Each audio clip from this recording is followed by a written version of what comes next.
অত্যন্ত ঘনিষ্ঠ ভাতৃতুল্য মানুষ এবং আমি তার বিমা শিল্পে তার যে দক্ষতা এ বিষয়ে আমার কম বেশি ধারণা আছে এবং আমি আজকের এই প্রতিষ্ঠা বার্ষিকীর এই সময়ে তিনি সহ আপনাদের এই প্রতিষ্ঠানের সকল স্বার্থ কর্মকর্তাদেরকে অভিনন্দন জানাতে চাই এবং আপনাদের সকলের মনোযোগের মধ্যে দিয়ে আমি অভিনন্দন করি।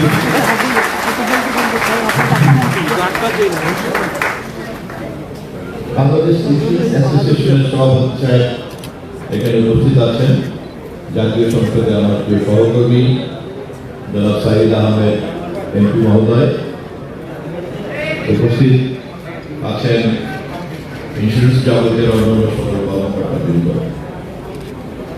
আমি ন্যাশনাল লাইফ ইন্স্যুরেন্সের 42তম প্রতিষ্ঠা বার্ষিকীতে আবার আপনাদেরকে শুধু শুভেচ্ছা নয়, আমার শুভ কামনা প্রকাশ করছি যাতে দীর্ঘমেয়াদে আপনাদের এই প্রতিষ্ঠান জনগণের মধ্যে বিমান সেবা দিতে পারে।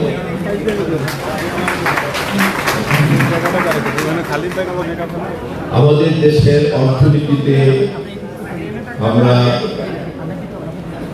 আধুনিক অর্থনৈতিক ব্যবস্থার যে সমস্ত অনুষঙ্গ, সেই অনুষঙ্গগুলি সবগুলিকে আমরা নিতে পারিনি। আধুনিক অর্থনৈতিক প্রক্রিয়ার যে সমস্ত কাজগুলি তার সবগুলি খুব পরিপূর্ণ মাত্রায় আমাদের অর্থনীতিতে কাজ করে না, কিন্তু আমরা যদি সবগুলিকে খুব সঠিকভাবে কাজে লাগাতে পারি তাহলে আমাদের অর্থনীতির গতি এবং বেগ আরো বাড়বে। বিমা জগৎ তেমনই একটা জগৎ, যেই জগতে মানুষের কাছে সেবা পৌঁছে দেওয়ার জন্য এবং জীবন সম্পর্কে তার নিরাপত্তার ধারণা পৌঁছে দেওয়ার জন্য এই ধরনের একটা অর্থনৈতিক একটা প্রোডাক্ট সঠিকভাবে পৌঁছে দেওয়ার পূর্ণাঙ্গ নীতিমালা এবং বিধিমালা আছে বলে আমার কাছে মনে হয়নি। আমি ন্যাশনাল লাইফ ইন্স্যুরেন্স সহ ইন্স্যুরেন্স অ্যাসোসিয়েশনের সভাপতির মাধ্যমে আজকের এই সময়টাকে সঠিক সময় মনে করি যে আপনাদের এই সেক্টরে সমস্ত সমস্যাগুলিকে সুনির্দিষ্টভাবে আমাদের অর্থমন্ত্রী মহোদয়ের কাছে যত দ্রুত সম্ভব তুলে ধরা দরকার।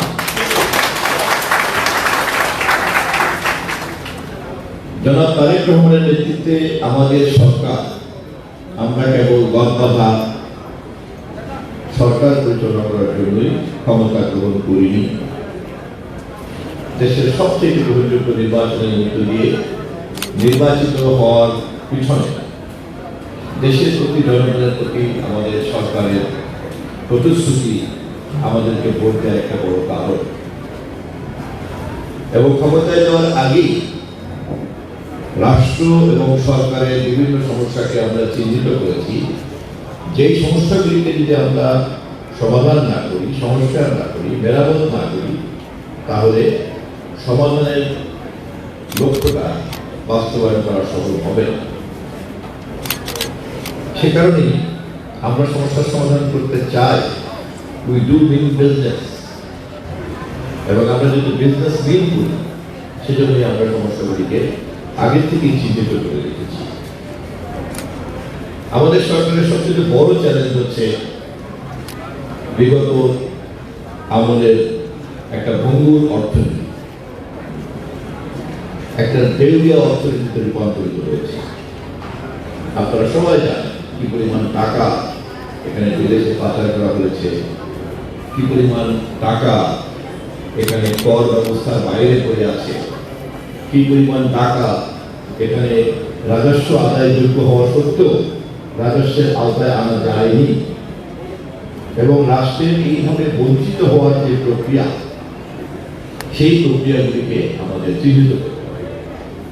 একই সঙ্গে আমাদের দেশের সাধারণ নাগরিকের মধ্যে যে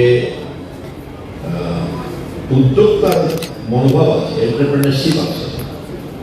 এই এন্টারপ্রেনারশিপটাকে কিন্তু কাজে লাগাতে হবে। মানুষের মধ্যে এই সুপ্ত সম্ভাবনাগুলিকে কাজে লাগানো, এটাই হচ্ছে কিন্তু একটা দেশের শক্তিশালী অর্থনীতির প্রধান কাজ। অর্থনীতিটা এমন কোনো জিনিস না যা আসমান থেকে পড়বে আর আমরা সবাই ভোগ করবো।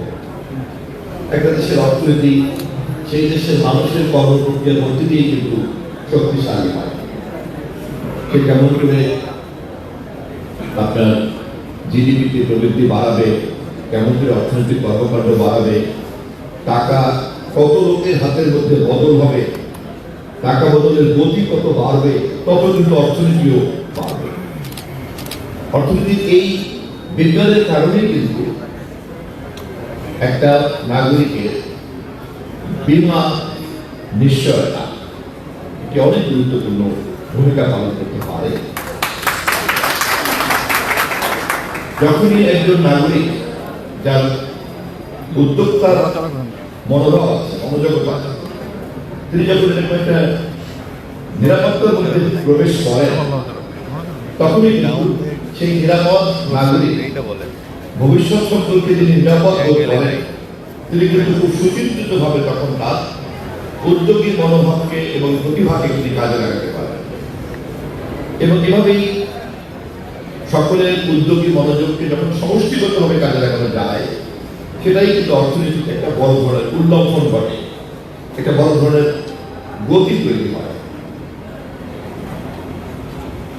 আজকের এই লাইফ ইন্স্যুরেন্সের 42তম প্রতিষ্ঠা বার্ষিকী থেকে আমি সঠিক একটা মঞ্চ বলে মনে করি, যেখানে আপনাদেরকে বিভিন্নভাবে আমি স্মরণ করিয়ে দিচ্ছি যে এটা কেবলই কিন্তু একটা সেবামূলক কাজ নয়, এটি হচ্ছে আমাদের দেশে এই অর্থনীতিকে বেগবান করার একটি অন্যতম উপাদান।